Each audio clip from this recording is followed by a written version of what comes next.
इसका विरोध करते हुए कहा था कोपरनिकस ने कि पृथ्वी है ना, पृथ्वी केंद्र में है, सूर्य केंद्र में नहीं है। ठीक है, तो welcome to your YouTube channel Sandeep with students में। दोस्तों आज मैं भूगोल के बारे में बताने जा रहा हूँ। भूगोल का निर्माण कहाँ से हुआ था, भूगोल की खोज किसने की थी, बिल्कुल बेसिक से डीप की ओर चलेंगे अपन। और कंटिन्यू आप वीडियो में बने रहें, बिल्कुल भी वीडियो को स्किप नहीं करें, समझ में सारी चीज़ें आ जाएगी। भूगोल शब्द का अर्थ बताता हूँ पहले। भूगोल है, ठीक है, इसका टुकड़ा करते हैं भू प्लस से गोल, इसका टुकड़ा यही होगा ना। भू से क्या अर्थ हो गया अपना, पृथ्वी, और गोल से क्या अर्थ हो गया, टू द स्टडी, पृथ्वी का अध्ययन करने वाला, पृथ्वी का अध्ययन करने वाला, भूगोल का अध्ययन करने वाला। ठीक है, इसका अर्थ हो गया भूगोल का अध्ययन करने वाला या पृथ्वी का अध्ययन करने वाला।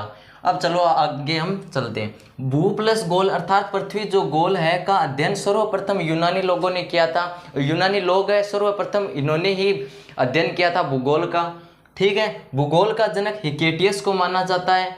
इनकी पुस्तक है जस्ट पीरियड्स। अब हिकेटियस की एक हैबिट थी, ये जहाँ भी जाते थे अपने साथ अपनी डायरी लेकर जाते थे। उस डायरी में क्या, जो भी इनको नई चीज़ दिखाई देती थी या डेली रूटीन में जो भी ये अपने कार्य करते थे वो सब इसमें नोट करते थे शाम को। ठीक है, अब देखो व्यवस्थित भूगोल का जनक इरेटोस्थनीज को माना जाता है। व्यवस्थित रूप से इसी बुक को व्यवस्थित रूप से इरेटोस्थनीज ने मॉडिफाई किया था। यही बुक थी, इसको बस मॉडिफाई किया था टॉपिक वाइज टॉपिक। और इनकी पुस्तक है जियोग्राफिका। ठीक है, इनकी पुस्तक है जियोग्राफिका। ठीक है, अब देखो वर्तमान भूगोल का जनक अलेक्जेंडर वन हेम्बोल्ट को माना जाता है। वर्तमान भूगोल का जनक अलेक्जेंडर वन हेम्बोल्ट को माना जाता है। ग्लोब का निर्माता मार्टिन बेहम।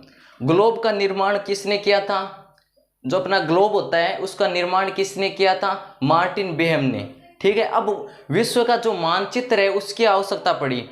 उसकी आवश्यकता क्यों पड़ी, विश्व का मानचित्र की आवश्यकता इसलिए पड़ी कि हमें अब एक स्थान से दूसरे स्थान जाना है, तो उस स्थान पर जानने के लिए हमें किस चीज़ की आवश्यकता पड़ती है, मानचित्र की आवश्यकता पड़ती है। क्यों, क्योंकि हमें ऐसे कैसे पता चलेगा भारत यहाँ पर है, पाकिस्तान यहाँ पर है, चीन यहाँ पर है, कुछ भी पता नहीं था उस टाइम। ठीक है, तो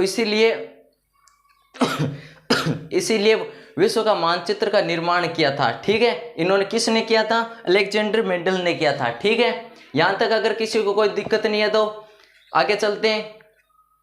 अब चलो पढ़ते हैं ब्रह्मांड के बारे में, द यूनिवर्स। अब ब्रह्मांड के बारे में देखो, पहले ब्रह्मांड की परिभाषा बता देता हूँ। समस्त द्रव्य एवं ऊर्जा के सम्मिलित रूप को ब्रह्मांड कहते हैं, अथवा सूक्ष्मतम अणुओं से लेकर महाकाल आकाश गंगाओं तक के सम्मिलित रूप को ब्रह्मांड कहते हैं। यानी कि अब मैं आपको समझाऊं तो छोटी से छोटी चीज़ जो हमें आकाश में दिखाई देती है, जैसे तारा, चांद, जो भी आपको आकाश में दिखाई देता है, ब्रह्मांड में दिखाई देता है, वो सारा क्या है, ब्रह्मांड का हिस्सा है। ठीक है, आमतौर पर मैं सीधी भाषा में आपको बताऊं तो जो भी आपको आकाश में या ब्रह्मांड में दिखाई देता है वो सारा ब्रह्मांड का भाग है। अब एक बार देखो मैं समझाता हूँ आपको। समस्त द्रव्य एवं ऊर्जा के सम्मिलित रूप को ब्रह्मांड कहते हैं। समस्त का मतलब होगा सारे जितने, या तो जिसमें ऊर्जा हो या ऊर्जा नहीं हो। ऊर्जा किस में होगी, स्टार है, तारे में ऊर्जा होगी। ठीक है, चंद्रमा में ऊर्जा होगी। ठीक है, तो सारे जो ऊर्जा हो या नहीं हो, द्रव्यमान हो या ऊर्जा के बने हुए सभी अणु या पदार्थ हो, उन सभी को हम क्या कहते हैं, ब्रह्मांड कहते हैं। अथवा सूक्ष्मतम अणुओं से लेकर, जो छोटे से छोटे अणु होते हैं उनसे लेकर महाकाल आकाश गंगा, जो बड़ी बड़ी आकाश गंगाएं होती है, सभी को सम्मिलित रूप से ब्रह्मांड कहते हैं। इन सभी को ब्रह्मांड कहते हैं। समझ में आ गया होगा इतना तो। अब देखो ब्रह्मांड की उत्पत्ति कैसे हुई वो आपको मैं बताता हूँ। सबसे पहले देखो क्या होता है, भूकेंद्रीय सिद्धांत किसने दिया था, भूकेंद्रीय सिद्धांत क्लॉडियस टोल्मी ने। इन्होंने क्या बताया था, भूकेंद्रीय सिद्धांत। रटना मत, ये तो ऐसे ही पता चल जाएगा, रटना मत। भूकेंद्रीय सिद्धांत, भू अभी मैंने बताया था, भू का मतलब हो गया पृथ्वी, पृथ्वी को केंद्र में लेकर सिद्धांत दिया था। किसने? क्लॉडियस टॉलेमी ने। इन्होंने क्या बोला था कि पृथ्वी है अपनी, ये मैं पृथ्वी मानता हूँ, ठीक है, ये अपनी पृथ्वी है, इस पृथ्वी को बीच में मानना था और सूर्य इस पृथ्वी के चारों ओर चक्कर लगा रहे हैं ऐसे, ठीक है, ये अपनी क्या है? पृथ्वी है और इस पृथ्वी के चारों ओर चक्कर लगाता है कौन? सूर्य। सूर्य पृथ्वी के चारों ओर चक्कर लगाता है। जैसे कि देखो, आपको एक नाटक भी था, उसका मुझे नाम याद नहीं आ रहा है, जैसे सूर्य देव है वो अपना जो रथ लेकर पृथ्वी के चारों ओर चक्कर लगाते हैं, ठीक है ना। वो सिद्धांत किसने दिया था? क्लॉडियस टॉलेमी ने दिया था कि पृथ्वी है जो ये क्या है? केंद्र में है और सूर्य इसके चारों ओर चक्कर लगाता है, ठीक है। और फिर देखो, इस सिद्धांत को न मानकर दूसरा सिद्धांत किसने दिया था? हेलियोसेंट्रिक सिद्धांत। इसको किसने दिया? कोपरनिकस ने। कोपरनिकस ने क्या कहा था? कोपरनिकस ने कहा था सूर्य है केंद्र में, पृथ्वी नहीं है। इसका विरोध करते हुए कहा सूर्य केंद्र में और पृथ्वी सूर्य के चारों ओर चक्कर लगा रही है। इसी को मानते हैं अब अपन, ठीक है, इसी को सही मानते हैं। इन्होंने बोला था, एक बार मैं आपको समझा दूं फिर से, ये सूर्य है, ठीक है, ये सूर्य है और पृथ्वी इसके चारों ओर चक्कर लगा रही है, ठीक है, पृथ्वी इसके चारों ओर चक्कर लगा रही है, सूर्य के चारों ओर चक्कर लगा रही है, ठीक है। तो ये आपको समझ में आ गया होगा। इसके चारों ओर जो 8 ग्रह होते हैं वो भी चक्कर लगाते हैं, ठीक है। एक चक्कर देखो कैसे होता है, एक तो पृथ्वी है, ठीक है, ये एक तो अपने एक्स पर घूमती है ऐसे।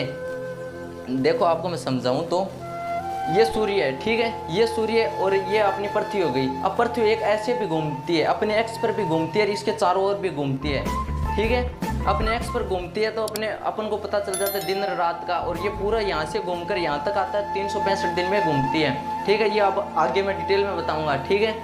यहाँ तक समझ में आ गया?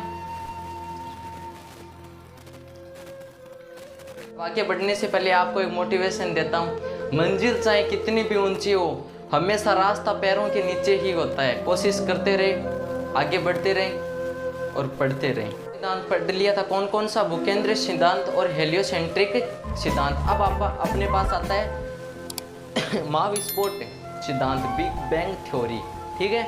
ये किसने दी थी? जॉर्ज लेमेंटर ने। जॉर्ज लेमेंटर ने हमें बताया कि वह सभी पदार्थ जिनसे ब्रह्मांड बना है अति छोटे गोलक एकाकी परमाणु के रूप में एक ही स्थान पर स्थित था, जिसका आयतन अत्यधिक सूक्ष्म तथा घनत्व अनंत है। फिर देखो दूसरी लाइन में, अत्यधिक सहकेंद्र के कारण, अत्यधिक सहकेंद्र के कारण, बहुत ज़्यादा सहकेंद्र के कारण आकस्मिक विस्फोट हुआ। इसे महाविस्फोट या ब्रह्मांडीय विस्फोट, बिग बैंग कहा जाता है। इस अचानक विस्फोट से पदार्थ का बिखराव हुआ, इससे सामान्य पदार्थ निर्मित हुए। अब मैं आपको बताता हूँ, देखो अत्यधिक सहकेंद्र के कारण। अब ये देखो यहाँ पर अगर कोई पदार्थ है, यहाँ पर आते जा रहे हैं, तो ये क्या होगा? शांत होगा, ये शांत होगा, ठीक है। मतलब कि इसके अंदर हाइड्रोजन, हीलियम और अन्य गैस है, तो ये ठंडी होगी। फिर ये बहुत ज़्यादा गर्म है, तो इसके आसपास और भी पदार्थ आकर चिपकते रहेंगे, तो इससे क्या होगा? इसका जो तापमान है वो ठंडा होगा। तापमान ठंडा होने पर ये तीनों आपस में रासायनिक अभिक्रिया करते ही इसका बिखराव होगा, ठीक है। इसका बिखराव होने के बाद में ये जो छोटे छोटे इसके कण होते हैं, ये ब्रह्मांड में चारों ओर फैल जाते हैं। इसी को ये समझाया है, ठीक है। अब आपको समझ में आ गया होगा, तो चलो आगे चलते हैं। अब देखते हैं महाविस्फोट की घटना। महाविस्फोट की घटना आज से 13.7 अरब वर्ष पहले हुई थी। महाविस्फोट के 10.5 अरब वर्ष बाद, यानी आज से 3.2 अरब वर्ष पूर्व सौरमंडल का विकास हुआ, ठीक है। कितना? 3.2 अरब वर्ष पूर्व सौरमंडल का विकास हुआ और इससे ग्रहों और उपग्रहों का भी निर्माण हुआ और अभी भी लगातार जारी है, ठीक है। इस प्रकार बिग बैंग परिघटना से ब्रह्मांड की उत्पत्ति हुई और इसमें आज भी विस्तार जारी है। इसी प्रकार इसका विकास हुआ और इसमें अब आपको मैं बताता हूँ ब्रह्मांड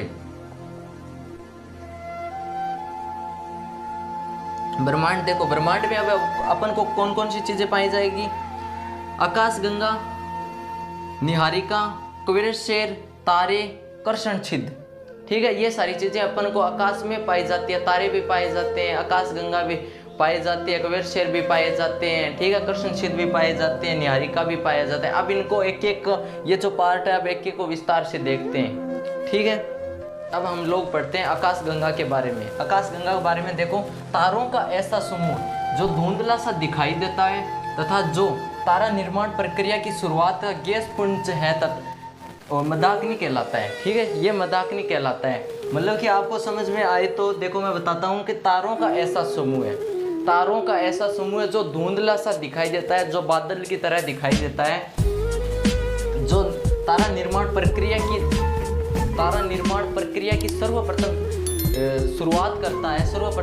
शुरुआत करता है। हमारी पृथ्वी की अपनी मदाकिनी का नाम दुगंध मेघला है। हमारी पृथ्वी की अपनी मदाकिनी का नाम क्या है? दुगंध मेघला या आकाशगंगा, इंग्लिश में कहते हैं मिल्की वे, ठीक है। अब तक ज्ञात इस मंदाकिनी का 80% भाग सर्पिला है। 80% भाग क्या है? सर्पिला है। यहाँ पर एग्जाम में देख लेना, यहाँ से देख लेना, इस मंदाकिनी को सबसे पहले गैलीलियो ने देखा था, ठीक है, ये भी देख लेना यहाँ से। मिल्की वे की सबसे नजदीकी मंदाकिनी का नाम देव यानी एंड्रोमेडा है, ठीक है, एंड्रोमेडा, ये भी याद रखना। नवीनतम ज्ञात इस मंदाकिनी का नाम ड्वार्फ मंदाकिनी है। नवीनतम जो अपन लोगों को नहीं मिली है उसका नाम क्या है? ड्वार्फ मंदाकिनी। इसके अगर हम शेप की बात करें तो सर्पिलाकार है, ठीक है, और 3 भुजाएं हैं इसकी, मतलब सूर्य और सौरमंडल, ठीक है, इसकी 3 भुजाएं, ये याद रखना। स्क्रीनशॉट ले तो ले लो, ये बहुत ज़्यादा इंपॉर्टेंट है। अब अपन लोग देखते हैं निहारिका का निर्माण कैसे हुआ है, कौन कौन सी चीज़ों से हुआ है। अंतरिक्ष में पाए जाने वाले धूल और गैस के मिश्रण से बने बादलों का समूह है। इस मिश्रण में हाइड्रोजन, हीलियम एवं अन्य आयनित गैस पाए जाते हैं, ठीक है। इससे निहारिका का क्या होता है? निर्माण होता है, निहारिका का निर्माण होता है। आर्यन नेबुला हमारी आकाशगंगा का सबसे शीतल और चमकीला तारों का समूह है, ठीक है। ओरियन नेबुला हमारी आकाशगंगा के सबसे शीतल और चमकीले तारों का समूह है, ठीक है, ये देख लेना, ये मोस्ट है थोड़ा, ठीक है, ये देख लेना, ये मोस्ट है, और इसमें और तो कुछ नहीं है बताने योग्य। अब अपन लोग पढ़ते हैं क्वेश्चन के बारे में। देखो, यह ब्रह्मांड का सबसे चमकीला पिंड होता है, ब्रह्मांड का सबसे ज़्यादा चमकीला पिंड होता है, अत्यधिक मात्रा में ऊर्जा उत्सर्जित करता है, इसका प्रकाश बहुत ज़्यादा अधिक होता है, बहुत ज़्यादा। अगर हम किसी चीज़ से, किसी माध्यम से इस पर प्रकाश करने की कोशिश करें तो वो प्रकाश वापस आता ही नहीं है, ये प्रकाश को निगल जाता है, ठीक है। इसे दूरबीन से देख पाना भी संभव नहीं है, इसे दूरबीन से भी हम नहीं देख सकते। टॉपिक रह गया तारों की जन्म और मृत्यु, ये हम नेक्स्ट वीडियो में कवर करेंगे, और तब तक के लिए मेरे चैनल को लाइक, शेयर और सब्सक्राइब करें और अपने दोस्तों को ज़्यादा से ज़्यादा शेयर करें ताकि उनकी भी मदद हो सके। जय हिंद, जय भारत।